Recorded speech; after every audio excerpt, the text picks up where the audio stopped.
SSC দুর্নীতি, বিদ্যুতের smart meter চালু করা চলবে না, ঔষধের দাম বৃদ্ধি এবং কালোবাজারি ও জলাভূমি ভরাটের বিরুদ্ধে এই ধরনের একাধিক দাবিতে উত্তর ২৪ পরগনা জেলা শাসকের দপ্তরে এসইউসিআই অভিযান করে। জেলা শাসকের দপ্তরে ঢুকতেই পুলিশের বাধা এসইউসিআই কর্মী সমর্থকদের। জেলা শাসকের দপ্তরে ঢুকতে গেলে দপ্তরের গেট আটকে দেয় পুলিশ প্রশাসন। জেলা শাসকের গেট ভেঙে ঢোকার চেষ্টা করে এসইউসিআই কর্মী সমর্থকরা। উত্তর ২৪ পরগনা জেলা শাসকের দপ্তরের সামনেও জেলা শাসকের দপ্তরের গেট আটকেও দীর্ঘক্ষণ বিক্ষোভ দেখায় কর্মী সমর্থকরা। তাদের দাবি না মানলে আরও বৃহত্তর আন্দোলনে তারা যাবেন, এমনই হুঁশিয়ারি দিয়ে রাখলেন এসইউসিআই কর্মী নেতৃত্বরা। ব্যুরো রিপোর্ট, শাসন বাংলা টিভি। আজকে আমাদের দল এসইউসিআই কমিউনিস্টের পক্ষ থেকে সারা রাজ্যের সমস্ত প্রশাসনিক দপ্তরগুলোতে বিক্ষোভ আইন অমান্যের কর্মসূচি নেওয়া হয়েছে। আমরা এই জেলাতে এখানে ডিএম দপ্তরে যেমন বিক্ষোভ করছি, তেমনি বারাকপুর এবং বসিরহাট সাব ডিভিশনাল অফিসেও একই ধরনের আইন অমান্য এবং বিক্ষোভ হচ্ছে।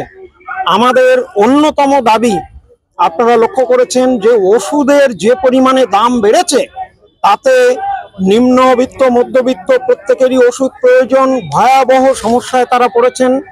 আজকেই সুপ্রিম কোর্ট শিক্ষক নিয়োগের প্রশ্নে যে রায় তারা দিল, এর চেয়ে দুর্ভাগ্যজনক রায় আর কিছু হয় না।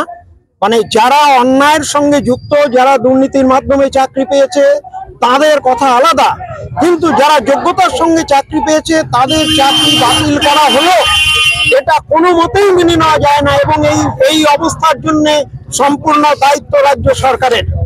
এর সাথে সাথে আপনারা জেনেছেন দীর্ঘদিন ধরে আমরা লড়ছি, কেন্দ্রীয় সরকারের নির্দেশ অনুযায়ী রাজ্য সরকারও বিদ্যুতের বেসরকারীকরণ, স্মার্ট মিটার বসিয়ে প্রিপেড সিস্টেমে যাওয়ার ব্যবস্থা হচ্ছে, স্মার্ট মিটার বসাচ্ছে, যাতে সাধারণ মানুষ আগামী দিনে আজকে ফোনের যেমন অবস্থা, তেমনি বিদ্যুতের ক্ষেত্রেও তারা একই সমস্যায় পড়বেন।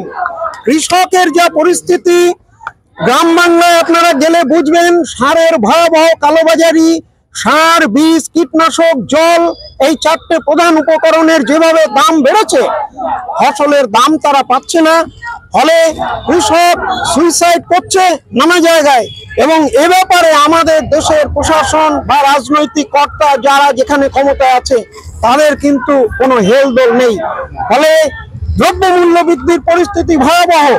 এই সমস্ত বিষয়গুলি নিয়ে আমরা আজকে আগাম ঘোষণা অনুযায়ী সারা রাজ্যেই আমাদের কর্মসূচি ছিল।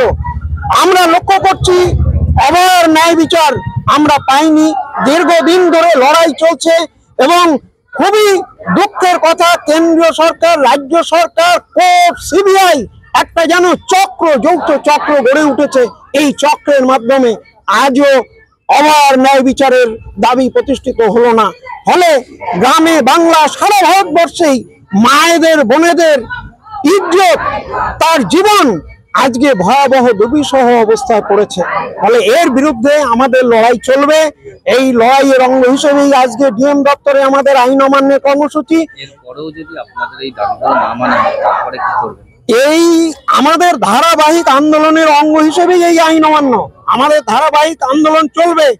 এরপর থেকে আমরা একেবারে নিচু স্তর থেকে উঁচু স্তরের প্রশাসনিক দপ্তরগুলো আমরা চলতে দেব না।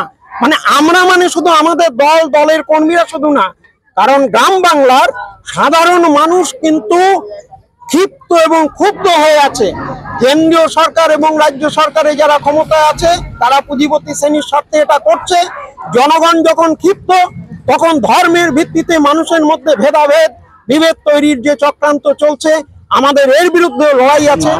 আমি সুকুমার চক্রবর্তী, এসইউসিআই কমিউনিস্টের জেলা কমিটির সদস্য।